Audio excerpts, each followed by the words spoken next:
Asalaamu calaykum waraxmatullaahi tacaala wabarakaatuh. Kulanti wacan oo wanaagsan daawadayaal kusoo dhawaada akhbaaraadka caalamka oo aad kala socotaan Hiil Shacab TV. Fadlan haddii aad nagu cusub tahay subscribe saar, asxaabtaada la wadaag wararka iyo barnaamijyada kala duwan ee sida joogtada ah aan idinkugu soo gudbino.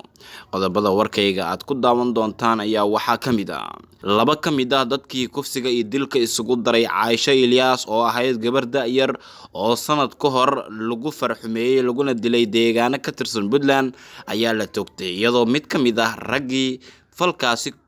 maxkamadda ay ku cadaysayna dib loo dhigay dilkiisa. Faahfaahin dheeraad ayaan idiin soo gudbin doonaa. Aabe Ilyas ayaa arrintaasi ka hadlay. Kenya ciidamo badan ayay soo dhoobtay magaalada Mandera xilli ay mas'uuliyiinta Mandera sheegeen in ay ka doonayaan Cabdirashiid Janan inuu si degdeg ah isaga baxo guud ahaanba deegaanada maamulka Mandera. Madaxweyne Farmaajo kulan ayuu la qaatay madaxweynaha golaha midowga Yurub waxaana ay ka wada hadleen arrimo kala duwan oo muhiim ah. Dowladda Federaalka Soomaaliya ciidan horle ayay geynaysaa Ceelwaaq oo ay kala wareegeen ciidanka Jubbaland. Cabdirashiid Janan jawaab ayuu ka bixiyay dalabkii reer Mandera ee ahaa in uu isaga baxo deegaanadooda. Sidoo kalena waxaan idiin soo gudbinaynaa warbixino kale oo ku saabsan xaaladihii ugu dambeeyay dalka. Warkii oo dhan fadlan haddii aad nagu cusub tahay subscribe saar, asxaabtaada la wadaag wararka iyo barnaamijyada kala duwan ee xaqiiqda ku saleysan ee Hiil Shacab TV uu sida joogtada ah kuugu soo gudbiyo. Warkii oo dhan waxaa la toogtay laba ka mid ah raggii lagu helay in ay ku lug lahaayeen falkii isugu jiray dilka iyo kufsiga ee loo geystay Caaisha Ilyas kaasi oo taabtay guud ahaanba ummadda Soomaaliyeed. Haddaba mid ka mid ah raggii ku eedeysnaa amaba lagu helay dembiga ah in uu qayb ka ahaa falka lagu farxumeeyay islamarkaana dilka loogu geystay Caaisha Ilyas ayaana la toogan oo dib loo dhigay toogashadiisa muddo 10 maalmood ah. Aabe Ilyas ayaa arrintaasi xanuunka badan ka hadlay. Aabe Ilyas aadan oo dhalay marxuumad Caaisha ayaa ka hadlay xanuunkii dilka toogashada ahaa ee lagu fuliyay laba ka mid ah raggii loo xukumay kiiskaasi kuwaasi oo saakay lagu dilay fagaare ku yaala magaalada Boosaaso. Aabe Ilyas ayaa soo dhaweeyay toogashada lagu fuliyay Cabdifataax Cabdiraxmaan Warsame iyo Cabdishakuur Maxamed Dige isagoo sheegay in uu ku faraxsan yahay dilkaasi. Sidoo kale wuxuu intaasi ku daray in xukunka la fuliyay uu daawo u noqon doono gabar kasta oo Soomaaliyeed gaar ahaan in dumarka aan lagula kicin kufsi iyo dil. Dhinaca kale Aabe Ilyas ayaa ka hadlay sababta Cabdisalaan Cabdiraxmaan Warsame oo ah xukunsanaha saddexaad ee in la toogto qorshaha oo ahaa laakiin dib loo dhigay muddo 10 maalmood ah. Ilyas aadan ayaa carabka ku dhuftay in ay isku afgarteen isaga iyo qoyskiisa in dib loo dhigo muddo 10 cisho ah si baaritaan dheeraad ah loogu sameeyo. Wararka qaar ayaa sheegaya in weli Cabdisalaan aan lagu helin cadeymo rasmi ah oo muujinaya inuu qayb ka ahaa falkaasi inkastoo lagu xukumay dil toogasho. Kiiska Caaisha yar oo muddo dheer soo jiitamayay waxa uu soo maray marxalado kala duwan oo muuqday hadba inay wajiyo lahaayeen. Ugu dambeynna dad badan oo Soomaaliyeed maanta waxay ku faraxsan yihiin in kuwii dambiyadaasi geystay ciqaabta xanuunka la tusay islamarkaana ay tani wax badan ka bedeli doonto xaaladaha soo laablaabtay ee kufsiga ah ee deegaanada Soomaalida saameynta weyn ku leh. Madaxweyne Maxamed Cabdullaahi Farmaajo Addis Ababa ayuu kula kulmay madaxda golaha midowga Yurub. Madaxweynaha dowladda Federaalka Soomaaliya Mudane Maxamed Cabdullaahi Farmaajo ayaa magaalada Addis Ababa kulan gaar ah kula qaatay madaxweynaha golaha midowga Yurub Mudane Charles Michel. Kulankan ayaa waxaa intiisa badan looga hadlay horumarka ay Soomaaliya ka sameysay dib u habeynta hay'adaha amniga, horumarinta dhaqaalaha, xaaladihii ugu dambeeyay ee Geeska Afrika iyo taageerada midowga Yurub ee Soomaaliya. Sidoo kale madaxweyne Maxamed Cabdullaahi Farmaajo ayaa golaha midowga Yurub uga mahadceliyay taageerada joogtada ah ee ay siiyaan dowladda federaalka ah ee Soomaaliya taasi oo muhiim u ah dib u dhiska dowladnimada Soomaaliya. Charles Michel ayaa dhankiisa dowladda Soomaaliya ku amaanay horumarka ay ka sameysay dhaqaalaha dib u habeynta hay'adaha dawliga ah. Madaxweynaha Soomaaliya oo Addis Ababa uga qayb galay meertada 33aad ee shirka midowga Afrika ayaa kulan duceeti waxa uu la leeyahay mas'uuliyiin kala duwan kulamadaasi oo muhiim u ah Soomaaliya. Markana haddii aynu eegno dhanka iyo Jubbaland waxaa la soo sheegayaa in dhaqdhaqaaqyo ciidan laga dileemayo Beled Xaabo iyo weliba sidoo kale ismaamulka Mandera ee gobolka Waqooyi Bari Kenya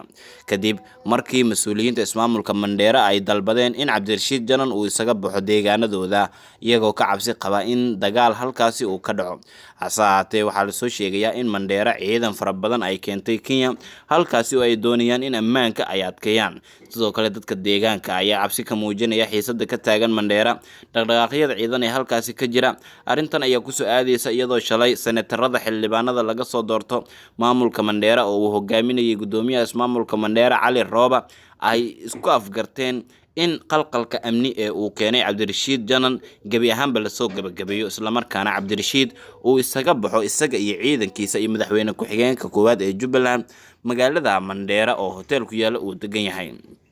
isla Cabdirashiid Janan ayaa waxa uu ka jawaabay dalabka ka soo yeeray mas'uuliyiinta ismaamulka Mandera oo ku saabsan inuu isaga baxo magaalada Mandera wasiirka amniga Jubbaland Cabdirashiid Xasan Cabdinuur Janan ayaa sheegay inuusan ku sugnayn magaalada Mandera ee dalka Kenya balse uu joogo magaalada Beled Xaabo ee gobolka Gado Janan oo u warmay laanta afka Soomaaliga ee VOA ayaa sheegay in isaga iyo ciidamo uu hogaaminayo ay dhinac ka joogaan magaalada Beled Xaabo oo ay ku sugan yihiin ciidamada dowladda federaalka ay dhawaan geysay dowlad goboleedka Jubbaland gaar ahaan gobolkaasi Gado Cabdirashiid Janan ayaa sidoo kale sheegay inaysan wax dhibaato ah ku jirin inuu tago dalka Kenya markii uu doonana uu tagi doono xitaa magaalada caasimadda ah ee Nairobi Janan ayaa carabka ku adkeeyay inuusan hadda joogin meel ka tirsan Kenya oo uu ku sugan yahay gudaha Soomaaliya gaar ahaan degmada Beled Xaabo sidoo kalena waxa uu sheegay inuusan doonayn in dowladaha dariska ah ee Soomaaliya iyo Kenya ay madaxiisa iskula dhacaan khilaafna uu ka dhex abuuro ugu dambeyn wasiir Janan waxa uu sheegay in haatan ay si kumeel gaar ah ugu sugan yihiin halkaasi madaxweyne ku-xigeenka koowaad ee Jubbaland Maxamuud Sayid Aadan Israakiil dhowr ah oo reer Jubbaland hadafkooduna uu yahay in ay soo ceshadaan gacan ku haynta degmooyinka iyo deegaanada kale ee gobolka Gado oo dowladda federaalka ah ee Soomaaliya ay la wareegtay hadalka wasiir Janan ayaa ku soo aaday iyadoo maanta xildhibaanada inta badan ka soo jeeda Waqooyi Bari Kenya ay si weyn baqdin uga qabaan in saameyn uu ku yeesho dagaalka dhex qarxa ciidamada dowladda federaalka Soomaaliya iyo kuwa dowladda Kenya iyadoona la sheegayo in dowladda Kenya ay marba marka ka dambeysa ay isku dayayso sidii xiisadan loo qaboojin lahaa laakiin waxaa soo laabatay dhibaatooyinka la xiriira dhinaca iyo dowladda federaalka Soomaaliya oo u aragta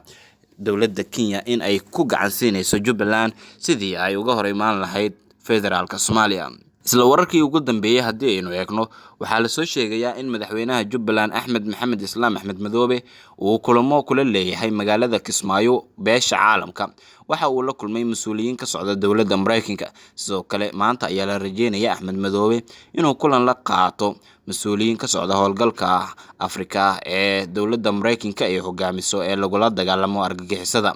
Axmed Maxamed Islaam Axmed Madoobe shalay ayuu Nairobi ka soo laabtay wuxuuna dib ugu soo laabtay magaalada Kismaayo halkaasi oo uu kulamo ka bilaabay iyadoona la soo sheegayo in sidoo kale laga arinsanayo sidii wax looga qaban lahaa xaaladda cakirnaanta ee maamulka Jubbaland ka soo wajahday deegaano ka tirsan gobolka Gado oo dowladda federaalka Soomaaliya ciidamo horle ay geysay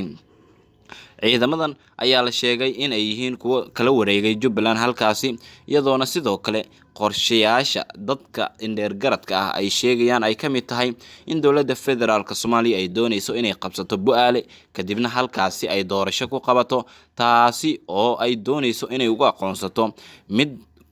sax ah oo hogaankii ku soo baxaa dowladda federaalka Soomaaliya ay la shaqeyn doonto dowladda federaalka Soomaaliya iyo maamulka Jubbaland xaaladoodu waxay u muuqataa mid alow sahla marba marka ka dambeysa dhinacyadan waxa ay warbaahinta isku marinayaan hadallo xanaf leh iyadoona ciidanka ku sugan gobolka Gado ay doonayaan inay gacanta ku soo dhigaan Cabdirashiid Janan wasiirka amniga Jubbaland oo dhawaan ka baxsaday xabsi ay dowladda federaalka Soomaaliya ku haysay oo ku yaala magaalada caasimadda ee Muqdisho iyadoona Janan uu sheegay inuu dagaalami doono isla markaana uu dib u soo ceshan doono guud ahaanba deegaanada ay gacanta ku dhigtay dowladda federaalka Soomaaliya isla markaana maamulka Jubbaland in la burburiyaa aysan ogolaan doonin inta sarkaalka ugu dambeeya ee Jubbalandeska ah uu nool yahay sida uu hadalka u dhigay